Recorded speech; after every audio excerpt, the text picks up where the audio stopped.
तरफ जहां मेरठ में लड़की की इज्जत बचाते हुए एक फौजी शहीद हो गया, तो वहीं शामली के शांति केयर हॉस्पिटल में अस्पताल के स्टाफ ने फौजी को बुरी तरह से इसलिए पीट दिया क्योंकि फौजी ने अपनी पत्नी की गलत मेडिकल रिपोर्ट की शिकायत की थी और उसके बाद पुलिस ने कानूनी कार्यवाही के नाम पर फौजी को जेल में डाल दिया।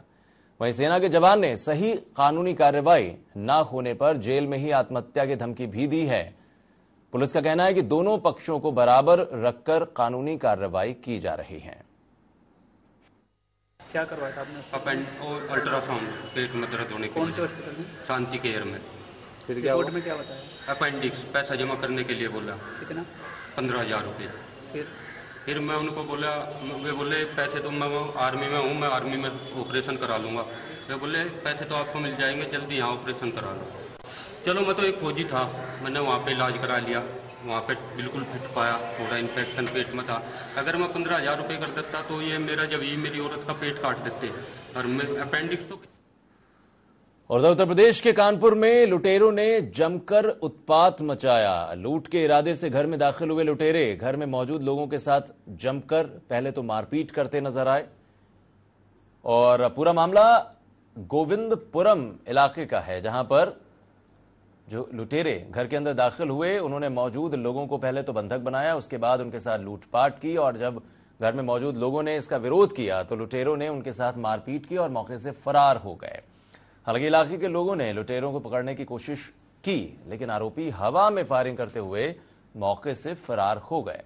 घटना की जानकारी मिलते ही मौके पर पहुंची पुलिस ने अज्ञात लोगों के खिलाफ मामला दर्ज कर कार्रवाई शुरू कर दी है।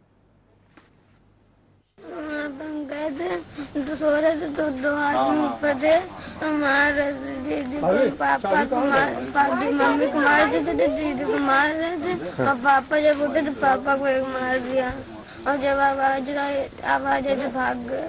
ये बिठूर थाना अंतर्गत मंदना चौकी के पास रात में एक लूट की सूचना आई थी। राघवेंद्र नामक व्यक्ति हैं जो अभी जून में रहने के लिए नए मकान बनवा करके वहाँ पर आए हुए थे। उनके घर में कुछ व्यक्ति घुसे थे, उनके साथ मारपीट की और लूटपाट किए हैं। उसमें राघवेंद्र, उनकी पत्नी और उनकी एक बेटी घायल हुई है। उनका एक बेटा भी मौके पर मौजूद था। उसमें संदेह के आधार पर कुछ लोग उठाए गए, उनसे पूछताछ की जा रही है।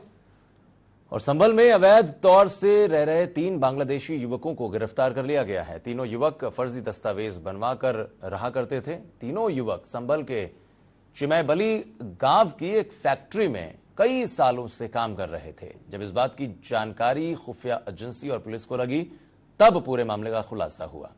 फिलहाल तीनों ही पुलिस गिरफ्त में हैं।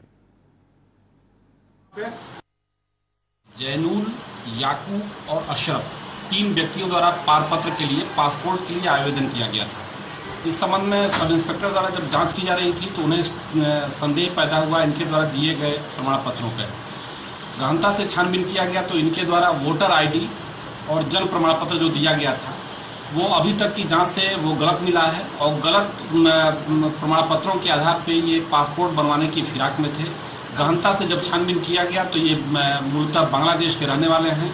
इनके पास न कोई वीज़ा है न पासपोर्ट है और इनके पास से फर्जी तरीके से बनवाया हुआ वोटर आईडी और जन्म प्रमाण पत्र पाया गया है। इस संबंध में कोतवाली में मुकदमा।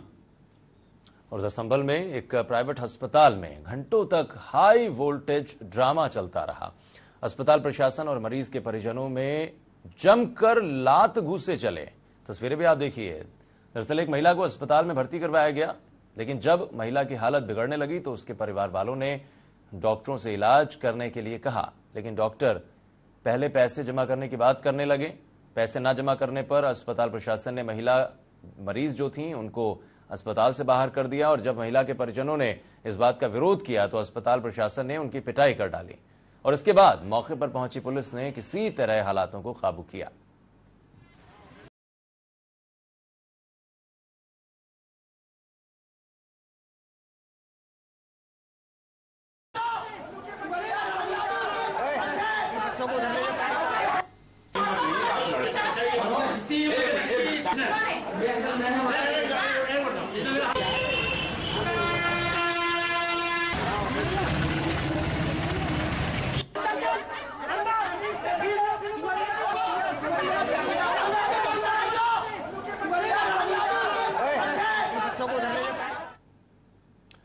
और चलिए बात करते हैं सामाजिक कार्यकर्ता अन्ना हजारे की, जिनको 11 दिन पहले धमकी भरा एक खत मिला। उसके बाद महाराष्ट्र सरकार ने अन्ना हजारे की सिक्योरिटी को लेकर एक बड़ा फैसला किया और Z+ सिक्योरिटी उनको दी गई। लेकिन अन्ना हजारे की तरफ से वो सिक्योरिटी ठुकरा दी गई है। देवेंद्र फडणवीस जो कि मुख्यमंत्री है महाराष्ट्र के, उनकी मुहर लगने के बाद ही सुरक्षा बढ़ाई गई थी अन्ना हजारे की। दरअसल अन्ना हजारे को जो धमकी भरा खत मिला उसमें यह लिखा था कि अगर उन्होंने दिल्ली के मुख्यमंत्री अरविंद केजरीवाल से खुद को अलग नहीं किया तो उन्हें पीटा जाएगा। इस बात को लेकर चिंतित महाराष्ट्र सरकार ने अन्ना हजारे को Z+ श्रेणी की सुरक्षा मुहैया करवाई, लेकिन इस बात को लेकर अन्ना हजारे राजी नहीं थे। उनका कहना था कि उन्हें किसी भी तरह की Z+ सिक्योरिटी की जरूरत नहीं है।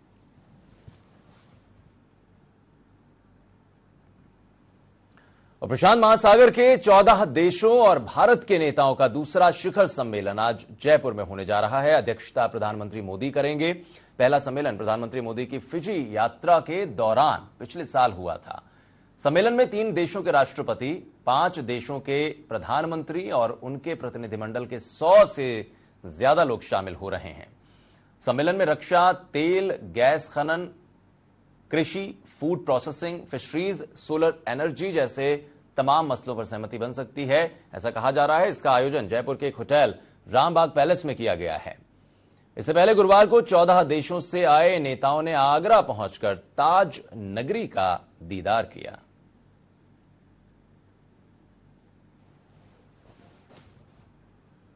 तो फिलहाल एक्सप्रेस न्यूज लाइव में खबरों का सिलसिला बस यहीं तक। लेंगे तमाम अपडेट्स के लिए आप बने रहिए SMBC इनसाइट के साथ। नमस्कार।